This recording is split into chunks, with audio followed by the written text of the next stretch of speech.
We started this conference reflecting in terms of what life as a development process is all about. And as we moved on yesterday, we looked at the family and whole context of what it means to be a process and a development. Then specifically, we reflected in terms of the human sexuality and the development of sexuality as part of our human flourishing. And Dr. Tony Robinson presented to us the different stages in terms of how these development from the womb to our death.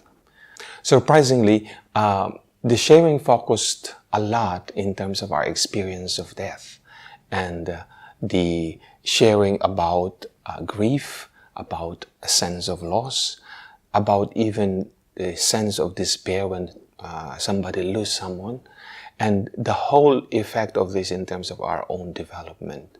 And part of it also is to be able to see how do we handle situations wherein we face this question, especially in relation to formation.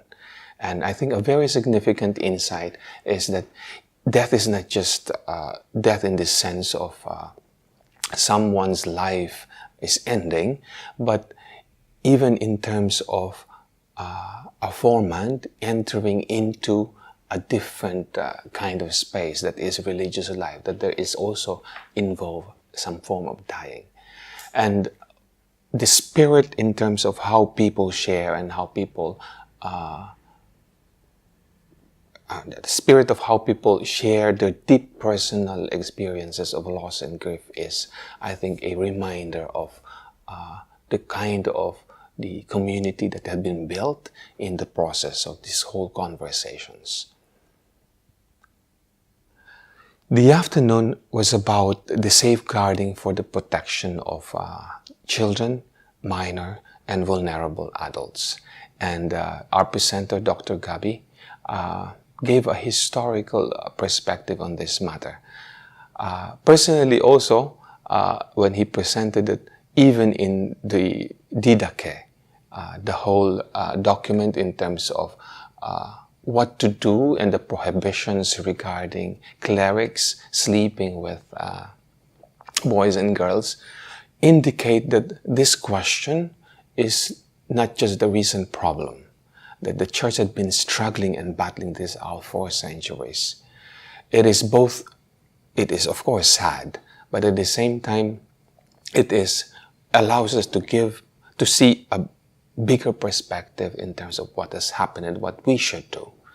And the second part of his presentation involves the important consideration that Pope Francis had given on this matter. It is necessary and important that we are able to provide a safe environment, and that needed are guidelines and policies that will allow for the continuous mercy of God to be felt and to be experienced, especially by the victims. The principle of victims first, for me, is a very significant aspect of this, so that as we respond deeply into the whole problem of sexual abuse and how do we continuously nurture our engagement with children, minors, and vulnerable adults, then this is but necessary.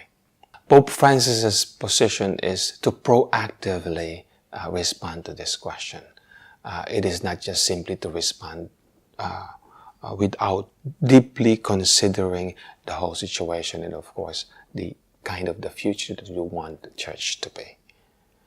Involved in this is a deep discernment in terms of how are we able to really engage in a deep mission with young people, with vulnerable adults, and especially with children.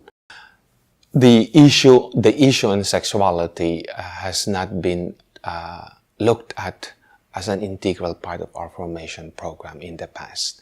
And what we are trying to accomplish, or what we are trying to do now, is to put into the surface the importance of this in terms of our human flourishing.